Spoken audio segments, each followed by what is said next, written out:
यहाँ पर अपने वक्त को देने का आपने काम किया है, आपने समय दिया है। इतनी गर्मी में आपने अपने आप को यहाँ पर अपनी उपस्थिति दी है। दिल की गहराई से आप तमाम लोगों का शुक्रिया अदा करता हूँ और इस बुनियाद पर शुक्रिया अदा करता हूँ कि हम सब जानते हैं, हम सब ईमान वाले हैं और हम सब मोहम्मदुर रसूलुल्लाह सल्लल्लाहु अलैहि वसल्लम की उम्मत से आते हैं। ये हम लोगों के लिए बड़ी खुशी की बात है। बड़ी गर्व के साथ गर्वान्वित होकर हम कहते हैं कि हम इस्लाम के मानने वाले हैं और इस्लाम की शुरुआत इक़रा बिस्मि रब्बिकल्लज़ी खलक़, वो है ना जिस इस्लाम ने कहा है कि पढ़ो। आज हम पीछे हैं, आज हम सही मायने में देखें तो पीछे हैं पढ़ाई के मामले में। एक बड़ी पहल, एक बड़ा प्रयास बड़े भाई वसीम साहब के द्वारा किया गया, यहाँ के नौजवानों के द्वारा, यहाँ के आयोजन कमेटी के द्वारा किया गया। और मुझे जब इसकी दावत दी गई, जब मुझे कहा गया, निमंत्रण भेजा गया, तो मुझे फख्र महसूस हुआ। मुझे ऐसा लगा कि चलो कोई तो नौजवान है जो आकर आगे इसकी पहल किया, इसकी अगुवाई किया कि तालीम के चिराग को जलाया जाए, शिक्षा के इस अभियान को आगे लेकर चला जाए। मैंने कहा कि चाहे जैसा भी कार्यक्रम हो मैं उसको स्थगित करूंगा, हटाऊंगा, नहीं जाऊंगा, लेकिन आपके इस कार्यक्रम में मेरी शिरकत होगी, मेरी उपस्थिति होगी। इस तैयारी के साथ मैं आपके बीच में आया। हमने कहा था और हम हर मन से इस बात को कहते हैं कि आए दिन हम एक आयोजन को करते हैं, कार्यक्रम को करते हैं, चाहे सामाजिक कार्यक्रम हो, चाहे दीनी कार्यक्रम हो, तालीमी कार्यक्रम हो, हम करते हैं। कल भी करते थे, आज भी करते हैं और जब तक हमारे जिस्म में जान रहेगा, जब तक प्राण रहेगा, हम अपने कार्यक्रम करेंगे। हम इस्लाम के मानने वाले हैं, हम पीछे हरगिज नहीं हटेंगे। मैं अभी सुन रहा था, हमसे पूर्व वक्ताओं ने अपनी बातों को रखा और बड़ी गंभीरता से अपनी बातों को रखा। मैंने उनके बातों को सुना, मैं अपनी बहन की बातों को भी सुना और कई एक वक्ताओं ने अपनी बातों को रखा, अपने दिल की बातों को रखा। मुझे ऐसा महसूस हुआ कि आज हमारे नामों को मिटाने की तैयारियां चल रही हैं, जो मैं हर मन से कहता हूं, हर सभाओं में कहता हूं, चाहे कव्वाली कार्यक्रम हो, जलसे का कार्यक्रम हो, चाहे सामाजिक कार्यक्रम हो, जहां भी रिजवान क्रांतिकारी को दावत मिलता है, निमंत्रण मिलता है, मैं जाता हूं और इस विषय को रखता हूं कि मुसलमान आज हमारे सूबे झारखंड में, चूंकि मैं झारखंड की बात इसलिए करूंगा कि ये सरजमीन हमारा है, झारखंड में हमारी पैदाइश हुई है, झारखंड में मैं जन्म लिया हूं, तो सबसे पहले झारखंड की बात होनी चाहिए। मैं सूबे झारखंड से बिलोंग करता हूं। इस राज्य में 55 से 60 लाख आबादी हमारे मुसलमानों की है और 60 लाख आबादी वाले इतने बड़े कौम, इतने बड़े तादाद को नजरअंदाज किया जाता है, ये दुर्भाग्य का विषय है। क्यों हम नजरअंदाज होते हैं, हमें नजरअंदाज क्यों किया जाता है? यदि हमारे पूर्वजों ने अपने आंदोलन को, इस राज्य की पटकथा को लिखा है, तो आज हमारे नामों को गर्व से लेना चाहिए, लेकिन हमारे नामों को मिटा दिया गया। यह दुर्भाग्य का विषय है, यह दुर्भाग्य का विषय है। जब आंदोलन की शुरुआत होती थी और हम लोग जब पढ़ा करते थे, हम लोग अपने घरों में सुना करते थे कि आंदोलन की शुरुआत हुई है, राज्य को मांगा जा रहा है, झारखंड प्रदेश की लड़ाई लड़ी जा रही है। संयुक्त बिहार में इस राज्य को बड़ा वंचित रखा जाता था, महरूम रखा जाता था सुविधाओं से और महरूम रखा जाता था बुनियादी सुविधाओं से।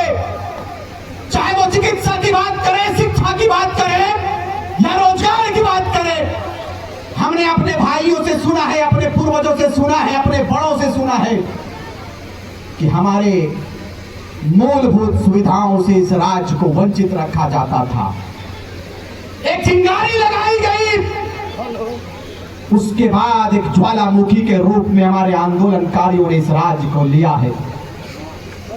इस राज्य को यदि लिया तो इस राज्य में हमारा भी अधिकार है, इसको मानना चाहिए।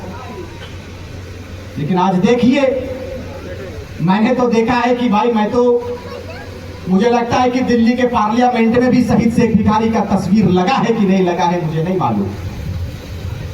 वो दिल्ली का संसद भवन जिससे देश की नीति और नियम तय होते हैं, बिरसा मुंडा के प्रतिमा को लगाते लगाते कई एक सदियां पार हो गई, तब बिरसा मुंडा का तस्वीर लगा है इस राज्य का। ये परिचय है, यह दुर्भाग्य का विषय है, यह दुर्भाग्य का विषय है कि जिस अंग्रेज के साथ में उनके दमनकारी नीतियों के खिलाफ में हमारे पूर्वजों ने अपना बलिदान दिया, हमारे वीरों ने अपने शहादत को दिया। उस शहादत के बाद शहीद शेख भिखारी ने अपने बलिदान को दिया, बिरसा मुंडा ने अपने बलिदान को दिया। आज बिरसा मुंडा की तस्वीर लगते लगते सदियां बीत गई, तो मुझे लगा है कि 3-4 साल 5 साल पहले बिरसा मुंडा की तस्वीर संसद भवन में लगी। ये सूचना मुझे मिला। आगे से हट जाओ बाबू, थोड़ा सारे लोगों को। मकसद ये है कि जिस कौम को कहा ही गया है कि पढ़ो, इक़रा बिस्मि रब्बिकल लज़ी खलक़, खलक़ल इंसान मिन अलक़। आज हम जिस कौम से आते हैं, उस कौम ने इस देश को बहुत कुछ दिया, बहुत सारी चीजों को दिया है इस देश को। लेकिन आज मैं बताना नहीं चाहता, चूंकि सोशल मीडिया का जमाना है। मैं आज एक वर्ड कहूंगा तो उसको एडिट करके इस रूप में चला दिया जाएगा, जो बाद में फिर ये कहेगा लोग कि ये कौम दहशतगर्द है। लेकिन मैंने हमेशा कहा है कि ये कौम दहशतगर्द नहीं, ये कौम मोहब्बत वाला कौम है। आपने देखने में अंदाज आपका गलत है। ये कौम कभी दहशतगर्दी की बात कर ही नहीं सकती है। जिस कौम में कहा गया है कि यदि आपका पड़ोसी भूखा हो तो आपका निवाला हराम होता है। जिस इस्लाम में यह कहा जाता है कि यदि आप नमाज के लिए वजू बना रहे हो तो पानी ये आपके लिए है कि पानी से वजू बनाइए, लेकिन वजू बनाने में ये ध्यान रखा जाए कि पानी को ज्यादा ना बहाया जाए। आपने सुना है, कई तकरीरों में हमने सुना है कि जिस इस्लाम में नाहक पानी बहाने का हुक्म नहीं है मेरे भाई, वो नाहक खून बहाने का इजाजत कभी नहीं दे सकता है, नहीं दे सकता है। लेकिन पता नहीं क्या मानसिकता लेकर कुछ लोग आते हैं। कुछ लोग इस बात को कहते हैं कि ये कौम दहशतगर्द। अरे भाई, मैं दहशतगर्द नहीं हूं। कल भी हमारे साथ हमारे भाई, हिंदू भाई, आदिवासी भाई, दलित भाई हमारे साथ एक ही थाली में खाना खाया करते थे। आज भी हम सब एक थाली में खाना खाकर एकता का परिचय देते हैं और कहते हैं कि हिंदुस्तान जिंदाबाद था, जिंदाबाद है और कल कयामत तक जिंदाबाद रहेगी। लेकिन आज इस कौम को राजनीति का शिकार बनाया जाता है। इस कौम को कहा जाता है कि इस देश में आपका कोई हक नहीं है। हमें पड़ोसी मुल्कों से संबंध बताया जाता है और ऐसे ऐसे बयानों को जारी किया जाता है जिसे सुनकर खून खौलता है। लेकिन वक्त खून खौलाने का नहीं, वक्त मोहब्बत बांटने का है। हमने पैगाम मोहब्बत का दिया था और हमारा पैगाम इस्लाम का ये पैगाम रहा है। सदियों सदियों से हमारे पूर्वजों ने ये पैगाम दिया है कि हम मोहब्बत के चिंगारी को कल कयामत तक जलाते रहेंगे। तुम नफरत के बीज को बो लो, हम मोहब्बत के पैगाम को बोएंगे। हम मोहब्बत के बीज को बोएंगे और मोहब्बत के पेड़ को लगाने का काम करेंगे। ये हमारा परिचय है, ये हमारी पहचान है। आज तालीम के सिलसिले में हमारा आगमन रांची जिला के इटकी में हुआ है और मैं शुक्रगुजार हूं अपने माओं का, जिन्होंने इतने अच्छे अच्छे होनहार बेटियों को जन्म दिया है, और इस बेटियों के इस कंधों के ऊपर समाज की जिम्मेदारियों को देने का निर्णय आपने लिया है।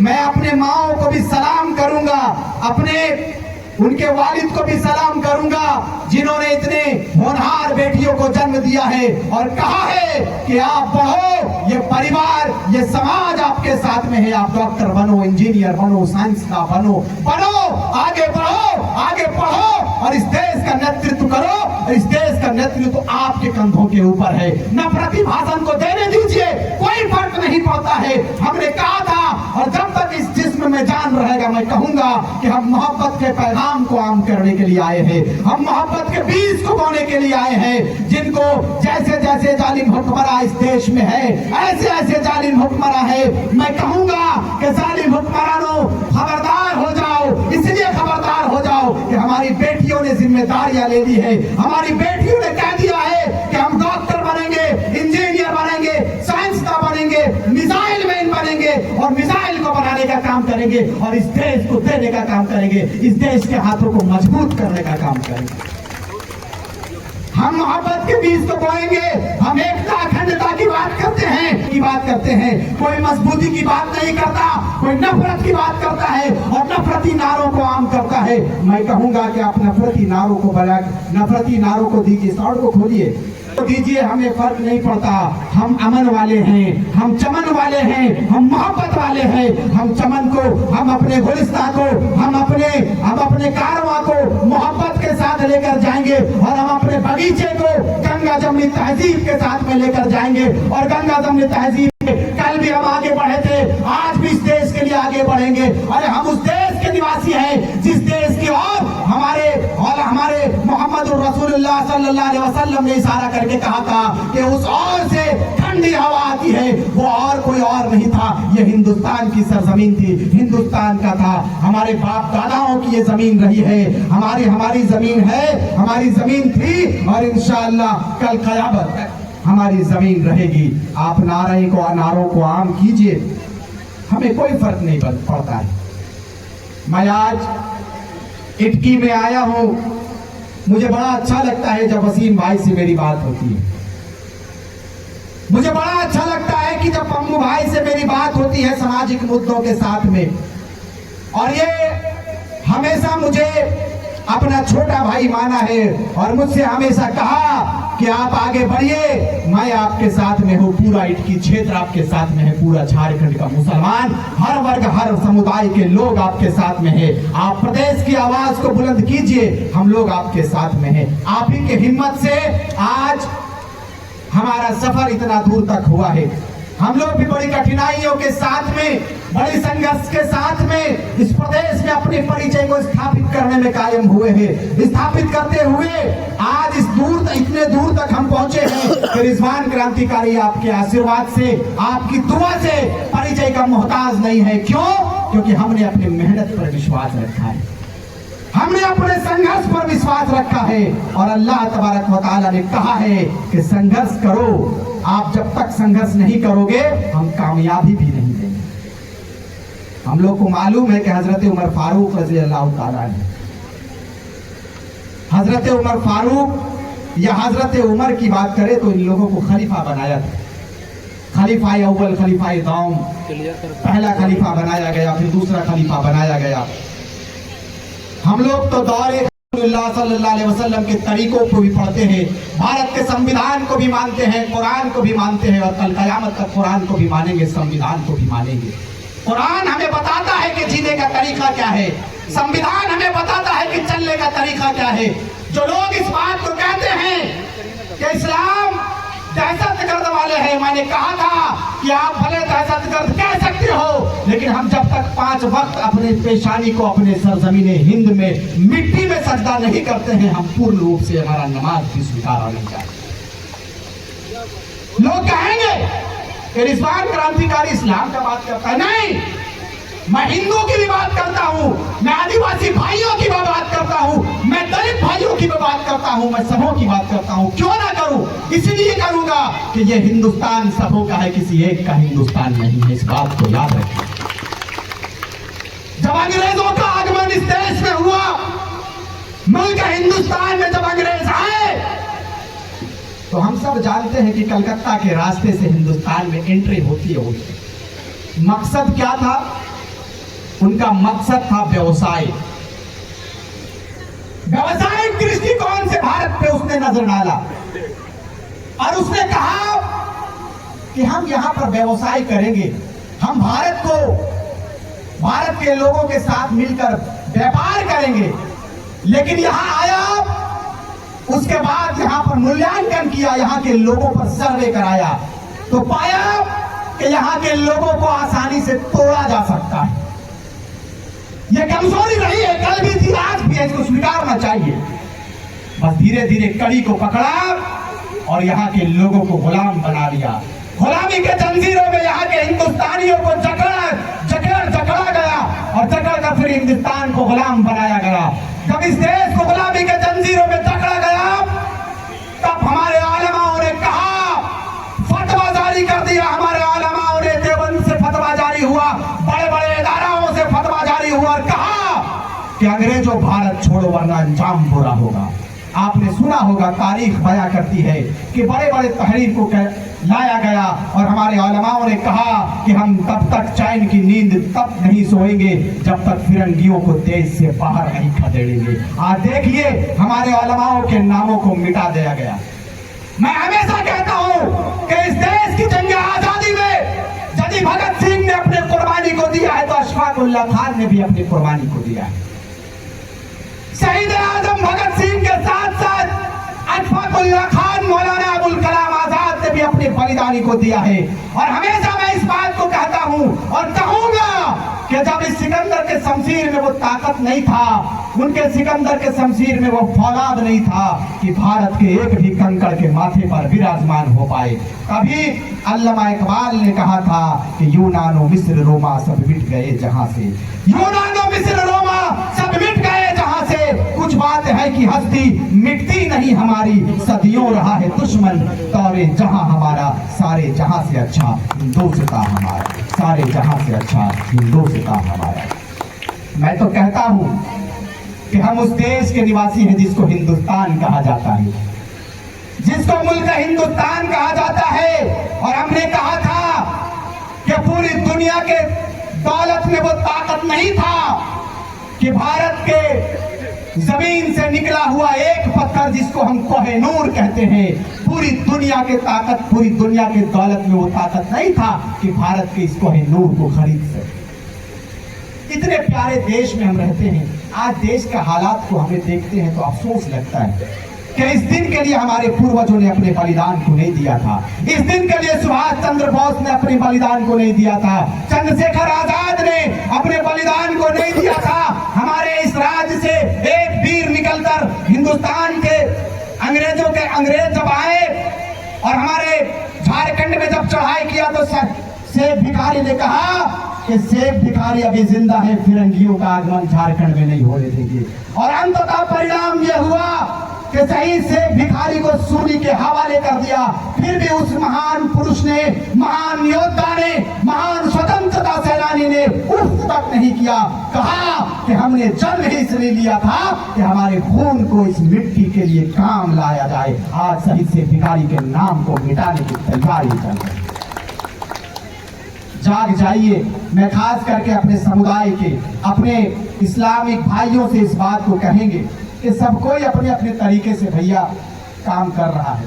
आदिवासी भाई मजबूत हैं, दलित भाई भी मजबूत है, सारे भाई मजबूत हैं। आप मत बिखरो। मैं इस बात को कहूंगा कि आप मत बिखरो, क्योंकि वक्त बहुत ज्यादा हो गया है। मैं 15 मिनट का टाइम लिया था, हमारी बहनों को भूख भी लग गई है। भूख लगी है क्या डॉक्टर साहिबा? भूख लगा? छोटी छोटी देखिए बेचारी, लेकिन लड़ना है आपको, फातिमा के किरदार पर चलना है। आपको पर्दे में रहकर हर वो आंदोलन को धार देना है जिस आंदोलन की आवश्यकता इस समाज को है, इस सोसाइटी को है। आपकी आवश्यकता समाज को है। अपनी बहनों से अपील करेंगे कि आप तैयार रहिए। आपको जिस रूप में तालीम हासिल करना हो, आपको यदि हमारे कौम में है, इस्लाम में है कि इल्म हासिल करने के लिए आपको यदि तिजारत, आपको यदि हिजरत भी करना पड़े तो आप कीजिए। हिजरत के लिए भी आप तैयार रहिए अगर आवश्यकता पड़ेगी तो। आपको अंत में इस बात को कहेंगे कि शिबू सोरेन जी स्वर्गवास हो गए, लेकिन इनके जीवन को यदि आप पढ़ेंगे, इनके जीवन से यदि आप प्रेरणा लेंगे तो आपको पता चलेगा कि आज हेमंत सोरेन जिस राज्य के मुख्यमंत्री हैं, हमारे बड़े भाई हैं, हम सब उनके सिपाही हैं। तो ये हमारा परम दायित्व बनता है, ये हमारा फर्ज बनता है कि हेमंत सोरेन जी को मजबूत करेंगे, हेमंत सोरेन जी के साथ हम लोग चलेंगे। और जिस तरह से शिबू सोरेन ने महाजनी प्रथा के खिलाफ में, सूदखोरी के खिलाफ में अपने आंदोलन को किया था, अपने आंदोलन को धार दिया था, वो इसलिए धार दिया था कि भविष्य में सूदखोरी ना हो, ब्याज ना हो। ब्याज तो हमारे इस्लाम में वर्जित है, हमारे इस्लाम में ब्याज हराम है। अब बताइए कितना अच्छा काम स्वर्गीय शिबू सोरेन साहब ने किया था। आज उनको हम लोग सलाम करते हैं, उनके जज्बे को। जब उसके खिलाफ में बड़े बड़े आंदोलन हुए, उनके विरुद्ध भी बहुत सारे लोग गए, इसी राज्य के लोग गए थे उनके विरुद्ध में। बहुत सारा इतिहास पढ़ा हुआ है। हम लोग इतिहास पढ़ते हैं और हम लोग इतिहास पढ़कर इतिहास पर अमल करने वालों पर विश्वास रखते हैं और खुद भी अमल करते हैं। कहने का असल मकसद ये है कि तालीम को आम कीजिए और APJ डॉक्टर अब्दुल कलाम के जैसा अपने बच्चों को तरबियत दीजिए। और अपने माओ से भी अपील करेंगे कि APJ अब्दुल कलाम जैसा तरबियत आप दीजिए। और इस देश में मिसाइल जैसे बड़े बड़े जो सहयोग के लिए इतने बड़े मिसाइल को दिया गया, मिसाइल मैन बनाया गया, उसी तरह से अपने बेटों को आप डॉक्टर बनाइए, इंजीनियर बनाइए, मिसाइल मैन बनाइए और इस देश के लिए अपने आप को आगे लाइए। हम सब आपके साथ में है। इंशाअल्लाह फिर कभी मौका मिलेगा तो मैं अपनी बातों को रखने का काम करूंगा। इन्हीं चंद शब्दों के साथ करता हूं, दुआ की दरखास्त करता हूं। अस्सलामु अलैकुम व रहमतुल्लाहि व बरकातुहू।